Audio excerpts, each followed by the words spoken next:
जय हिंद दोस्तों जल्द शुरू होगा भारतीय वायुसेना का प्रोजेक्ट चीता और चीन के इस फाइटर जेट के सहारे भारत के राफेल से टक्कर लेने का सपना देख रहा है पाकिस्तान। वहीं बंदूक से लेकर मिसाइल तक इंडियन डिफेंस इंडस्ट्री से खरीदेगी भारतीय सेना। तो आइए जानते हैं इनके बारे में डिटेल में।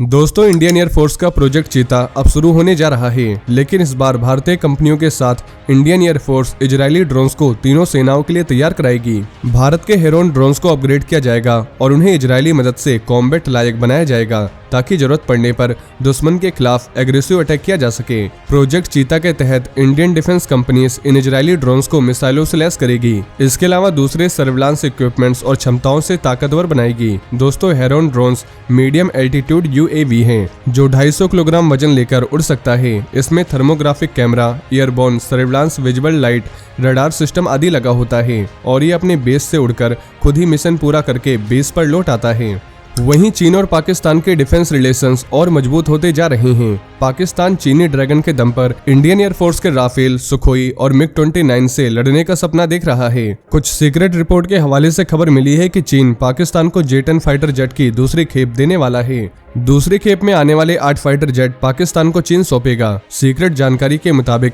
पाकिस्तान के पंजाब के एयरबेस पर इन फाइटर जेट की तैनाती की जा रही है। पाकिस्तान चीन से 36 यानी कि 2 स्क्वाड्रन की भी खरीद कर रहा है। बता दें कि इससे पहले चीन पाकिस्तान को 6 J-10 फाइटर जेट की सप्लाई कर चुका है। ग्लोबल टाइम्स की एक रिपोर्ट के मुताबिक J-10 फाइटर जेट चीनी एयरफोर्स का खास हिस्सा है। ये जेट अक्सर ताइवान के एयर एरिया में उड़ान भरते रहते हैं। रिपोर्ट्स के मुताबिक J-10 जेट्स को 4th जनरेशन का फाइटर जेट कहा जाता है। जब चीन की तरफ से पाकिस्तान को J-10 की पहली खेप भेजी गई थी, तब पाकिस्तान के डिफेंस सेक्टर और मीडिया में जश्न जैसा माहौल देखा गया था और जेट को स्वीकार करने के लिए पाकिस्तान की एयरफोर्स ने एक स्पेशल परेड का आयोजन भी किया था। बता दें कि इसी साल मार्च के महीने में पाकिस्तान ने JF-17 सीरीज के 50 फाइटर जेट्स को अपनी एयरफोर्स में शामिल किया था। इन जेट्स को चीन और पाकिस्तान के ज्वाइंट वेंचर के तहत डेवलप किया गया है। मीडिया रिपोर्ट के मुताबिक चीन ने J-10 फाइटर जेट्स को इजराइल के IAI लवी को कॉपी करके तैयार किया है। इजराइल ने 34 साल पहले ही लवी फाइटर जेट्स को बनाने का प्रोजेक्ट बंद कर दिया था और J-10 चाइनीज एयरफोर्स में मौजूद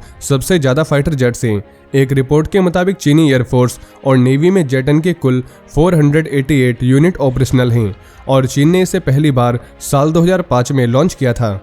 वहीं भारतीय सेना ने इंडियन डिफेंस इंडस्ट्री को इमरजेंसी परचेज के लिए इंपॉर्टेंट डिफेंस इक्विपमेंट की पेशकश करने के लिए इनवाइट किया है। इसके तहत rifles, missile, drone, counter drone, loiter munition, communication and optical system, special गाड़ियां, इंजीनियरिंग डिवाइस और अल्टरनेटिव एनर्जी रिसोर्सेज के लिए प्रस्ताव फाइल किया गया है। इंडियन आर्मी की तरफ से दी गई जानकारी के मुताबिक प्रोसेस कंप्रेस्ड टाइमलाइन पर बेस्ड होगी, जिसमें इंडियन इंडस्ट्री के लिए परचेस विंडो 6 महीने के लिए खुली रहेगी और इंडस्ट्री से कॉन्ट्रैक्ट पर सिग्नेचर करने के 1 साल के अंदर इक्विपमेंट्स डिलीवर करने की उम्मीद की जाएगी और खरीद के मामले ओपन टेंडर इंक्वायरी पर बेस्ड होंगे। दोस्तों, कुछ समय पहले डिफेंस मंत्रालय ने बताया था कि उसने फाइनेंशियल ईयर 2021 से 22 में डोमेस्टिक इंडस्ट्री के लिए कैपिटल एक्विजिशन बजट का 64% अलग रखा और टारगेट को हासिल करने में सफल रहा है। मंत्रालय ने कहा था कि उसने डोमेस्टिक सोर्सेज से खरीद करने के लिए कैपिटल एक्विजिशन बजट का 65.50% इस्तेमाल किया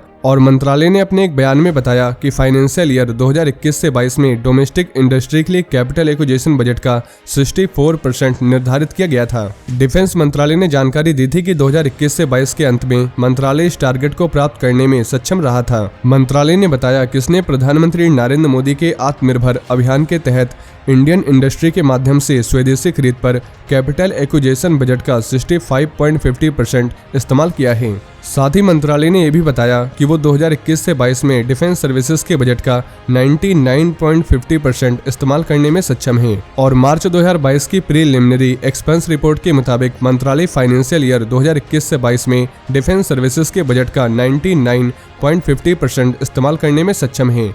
पिछले कुछ सालों में सरकार ने डोमेस्टिक डिफेंस मैन्युफैक्चरिंग को बढ़ावा देने के लिए कई काम किए हैं। मई 2020 में सरकार ने डिफेंस सेक्टर में ऑटोमेटिक रूट के तहत फॉरेन डायरेक्ट इन्वेस्टमेंट FDI की सीमा 49 से बढ़ाकर 74% करने की घोषणा की थी। तो दोस्तों ये थे आज के कुछ बड़े डिफेंस अपडेट। वहीं अगर आप भारतीय सेना से जुड़ी ऐसी और भी जानकारी जानना चाहते हैं तो आपको हमारे दूसरे चैनल डिफेंस एनालिसिस पे मिल जाएगी, जिसकी लिंक आपको नीचे डिस्क्रिप्शन में मिल जाएगी। और ये इन्फॉर्मेशन अगर आपके लिए यूजफुल रही हो तो वीडियो को ज़्यादा से ज़्यादा शेयर करें और चैनल को सब्सक्राइब करना न भूलें। जय हिंद, जय भारत।